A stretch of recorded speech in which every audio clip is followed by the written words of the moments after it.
What's good, everyone? I'm IAnthonyD. Welcome back to the channel. It's good to see your beautiful faces as always, and welcome back to another Halloween the Game video. So much Halloween stuff to talk about. I apologize if I'm spamming these news videos. We're gonna have gameplays back. It's gonna be a better mix soon, but they keep dropping so much details about the Halloween game, and I'm excited about it, so let's do this. The real Michael Myers has returned. Nick Castle returns as Michael Myers, although it may be slightly different than the one he wore on film in 1978.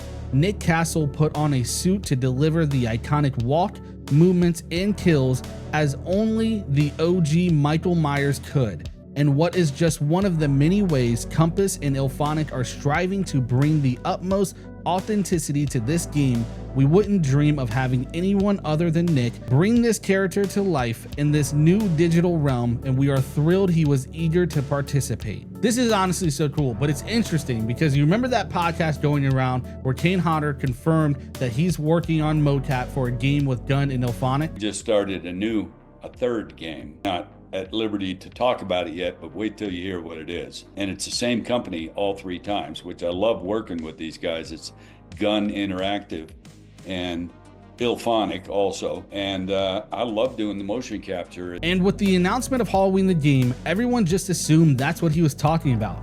But it always felt strange that nobody confirmed that Kane was officially involved. And now we know that Nick Castle himself is reprising his role as the Shape. It raises the question, was Kane actually talking about a completely different game with Gunn and IAnthonyD? Now honestly, I'm not too sure. Is it possible that they're working on two different games? But the timing is very close. It's possible that he helped out early on with the stunt coordination or even provided some early mocap work. I don't know if that makes sense with how excited he was in that podcast. And also, if he did do those things, if he was some sort of stunt coordinator or he did provide early mocap, why haven't they told us about it? That said, one of my favorite things about these licensed horror games is seeing horror legends get another chance to step back into their iconic roles. Kane may be too old to play Jason Voorhees on screen, but games have let him put the hockey mask back on and even play Leatherface. And now Nick Castle gets to be Michael Myers in a brand new way, and I think that's so cool. But it doesn't stop there because they're dropping even more, y'all. They're going crazy. Another tweet shows off concept art for potential maps in Halloween the Game. What's interesting about this, in the last video, we found out that they're only working with the first film, but it seems like they're finding a creative way to expand Haddonfield and kind of fill in the gaps. Ready for some concept art and more? There's been lots of speculation about the new Halloween game coming in 2026.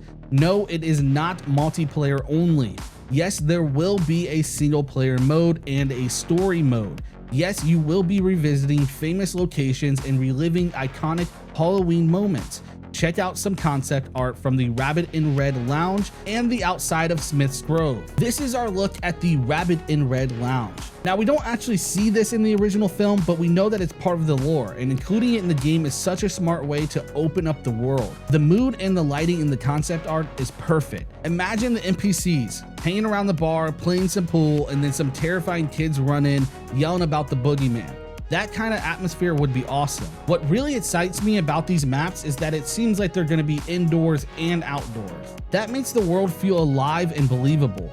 Hopefully Michael can actually interact with his surroundings. I want to be able to pick up a beer bottle and throw it at somebody, or even grab a pool stick and hit someone with it. Just something that makes the environmental part of the gameplay. And next up we have Smith's Grove. This one looks incredible. Now the article seems to highlight single player a lot, so I'm not sure if they're talking about these images only being for single player or also being in multiplayer. I truly hope it's for both. The thunderstorm, the rain, sprinting through muddy puddles with Michael chasing you, that sounds terrifying. You can even see other patients escaping in the concept art, which they could be our NPCs for this map. And if it's just single player, maybe we get to play as Michael actually escaping the hospital and seeing how that all went down. I've said this before, but the map stuff is so interesting to me because it's only a 1v4. The maps can't be too big. My guess is that they'll divide Haddonfield into different sections, which makes complete sense, but I'm not too sure if I'm happy about that, especially when you look at Predator Hunting Grounds. Technically, there are several maps in that game, but they all feel the same because it's just a jungle. If IAnthonyD goes that route, I really hope they find a way to make each map stand out, because in my opinion, maps change up gameplay the most, and if everything feels the same, it kind of really hurts replayability. And then the last thing I want to talk about is this hero character. A lot of you have asked if this is supposed to be Laurie Strode, and I get it because the hair and the pants, it really does kind of seem like Laurie Strode, and she's all over the screenshots. She's like the main one. She's even in the announcement trailer, but honestly, I don't think it's Laurie Strode. More likely, she's our stand-in final girl. IAnthonyD usually doesn't go as deep into characters, like giving them backstory and lore like Gunn does, but this could be our main playable final girl. Because if it was Laurie Strode, why wouldn't you show her off? Just like they're doing with Michael and Loomis, we would have detailed renders of her model by now. So I think she's more of a Laurie Strode inspired character rather than Laurie herself. Now that doesn't mean we don't get Laurie somewhere down the timeline. Maybe they're waiting to announce her, I'm not too sure. Hopefully we do. It would be even better if they could get Jamie Lee's likeness. Hopefully having John Carpenter involved gets all these other licensors and all these other people just more excited about this project. But that's all I have for you guys today. I would love to hear what you guys think down below. Make sure to slash that like button, subscribe, and join Slasher Gang today. And as always, remember the rules to survive. Don't do drugs, don't have sex, and oh yeah, don't die. Everybody dies. Everybody dies. These days, there are certain rules. Everybody dies. Everybody dies. You gotta have a secret. You can never have sex. Everybody dies. Everybody dies. These days, you never drink.